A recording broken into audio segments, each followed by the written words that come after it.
আসসালামু আলাইকুম সুপ্রিয় দর্শক মণ্ডলী, তোমরা সবাই কেমন আছো? আজকে এই সুন্দর আবহাওয়ায় একটা মজাদার খাবার তৈরি করব এবং তোমাদের সঙ্গে শেয়ার করব।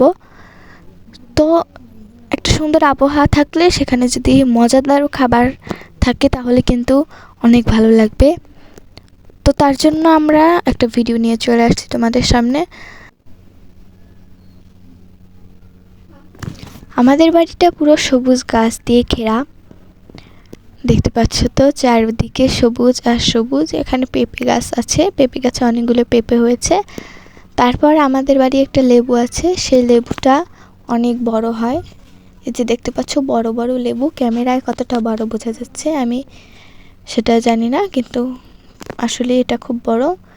আকাশটা অনেক সুন্দর দেখাচ্ছে, একদম নীল সাদা আকাশ। তো চলেন রেসিপিটা শুরু করি। প্রথমে আমরা নিয়ে নিলাম বড় ছোট সাইজের চিংড়ি মাছ। তোমরা এরকম সাইজের নিলেই হবে। এরপর এগুলোকে ভালো করে কেটে নিতে হবে।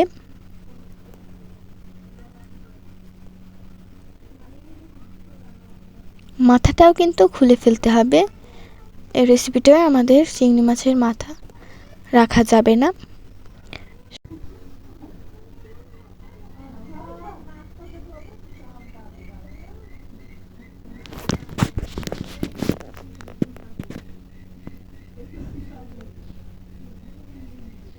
এক এক করে আমরা সবগুলো চিংড়ি মাছ ভালোভাবে কেটে নিচ্ছি। একই প্রসেসে ভিডিওটি দেখা অনুযায়ী তোমরা তোমাদের মতো করে চিংড়ি মাছগুলো কুটে নেবে।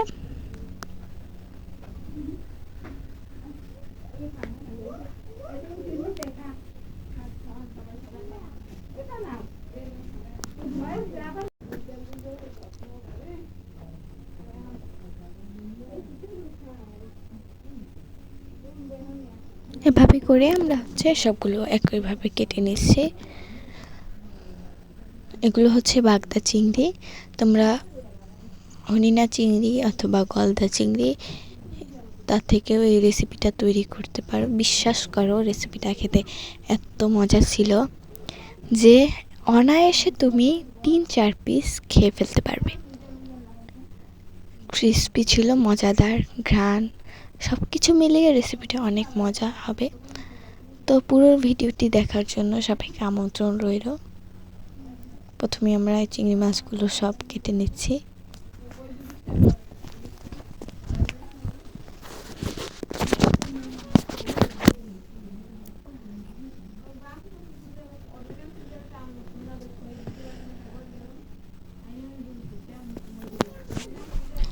আর একটা মজার কথা হলো, চিংড়ি মাছগুলো কিন্তু বাজার থেকে কেনা নয়, এগুলো কিন্তু একবারে আমাদের বাসার। তো এখন আমাদের নিয়ে নিতে হবে গোলমরিচ, অল্প কটা গোলমরিচ নিয়ে নিতে হবে। এরপর এগুলোকে ভালোভাবে গুঁড়ো করে নিতে হবে। তোমরা ব্লেন্ডারে গুঁড়ো করতে পারো, আমরা দিস্তায় গুঁড়ো করে নিচ্ছি। মাছগুলো সুন্দরভাবে কেটে ধুয়ে পরিষ্কার করে নিয়েছি।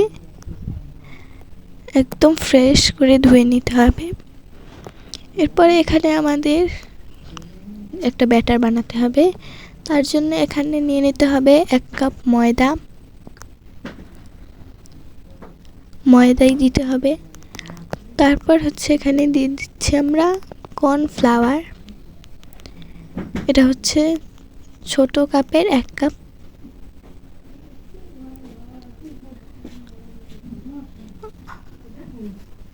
এরপর আমরা দিয়ে দিচ্ছি এখানে বেকিং পাউডার।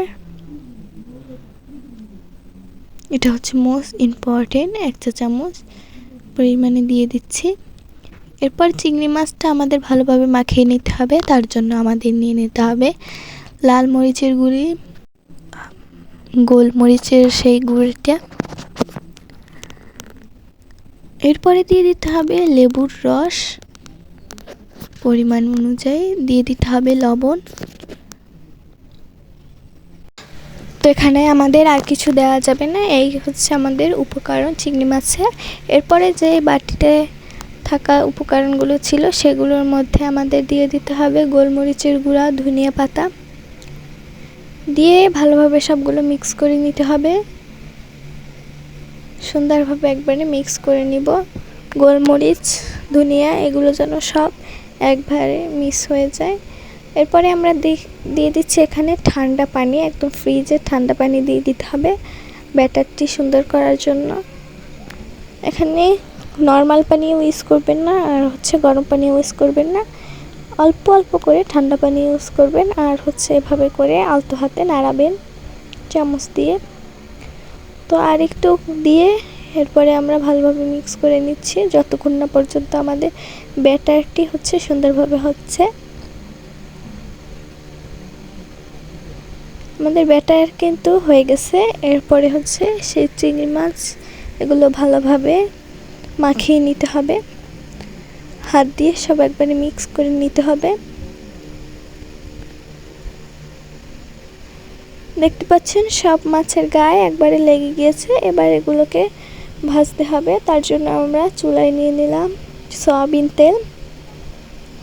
যখন এটা হচ্ছে গরম হয়ে আসবে তখন দিয়ে আমরা চেক করে নিচ্ছি এটা হয়েছে কিনা।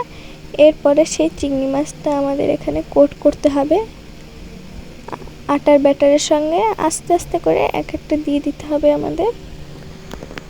এভাবে করে আমাদের গোল্ডেন করে ভেজে নিতে হবে, আর তারপরই হয়ে যাবে আমাদের গোল্ডেন ফ্রাইটা। দেখতে পাচ্ছেন খুব সহজ এবং সুন্দর প্রসেসে আমাদের সেই গোল্ডেন ফ্রাইটা কিন্তু এখন প্রায় তৈরি হয়ে গেছে। আর খেতে এক কথায় অসাধারণ। তো আপনাদের সুবিধার্থে আপনাদেরকে আলুগুলো দেখিয়ে দিচ্ছি কিভাবে বা কতটুকু পরিমাণে আপনাদের কোট করতে হবে, সেগুলো ভালোভাবে দেখে বুঝে নেন। একটা একটা করেই ভেজে নিচ্ছে তাহলে ভালো হবে।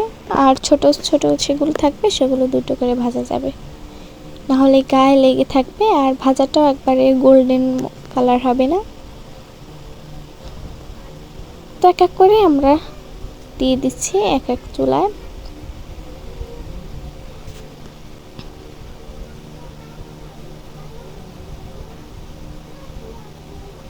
এখন যেহেতু এখানে ছোট ছোট চিংড়ি মাছগুলো ছিল তাহলে আমরা এখানে 3টি দিয়ে দেবো, আর যখন বড় চিংড়ি মাছের সময়টা আসবে তখন আমরা একটাই দিব, কারণ না হলে ওটা সুন্দরভাবে ফ্রাই হবে না। এই যে দেখতে পাচ্ছে কত সুন্দর দেখাচ্ছে। আসলে একটা মজার খাবার তৈরি করতে হলে কিন্তু ঘরে থাকা উপকরণ থেকেই তৈরি করা যায়। তা আমরা কিন্তু আপনাদেরকে কোনো জটিল খাবার দেখাই না, আর হচ্ছে সবসময় আমরা হচ্ছে ভালো কিছু দেখানোর চেষ্টা করি অল্পের মধ্যে। আজকের রেসিপিটা ছিল সেরকম। এই যে দেখতে পাচ্ছেন একবারে গোল্ডেন কালার ফিশ, আসলে নামটা যেরকম সেরকমই তো হবে। খেতে কিন্তু অনেক মজা হয়েছিল। এই যে আপনারা দেখতে পাচ্ছেন কত বেশি ক্রিস্পি হয়েছে, দেখতেই খুব লোভনীয়, খেতে তো আরও মজা হবে। একটা খেয়ে দেখাচ্ছি আপনাদেরকে ভিতরে কেমন হয়েছে। এই যে দেখেন ভিতরটা কত বেশি সুন্দর হয়েছে, ভিতরটা একবার সিদ্ধ হয়ে গেছে আর হচ্ছে ক্রিস্পিও হয়েছে। তো আপনারা সবাই ভালো থাকবেন, সুস্থ থাকবেন, আল্লাহ হাফেজ।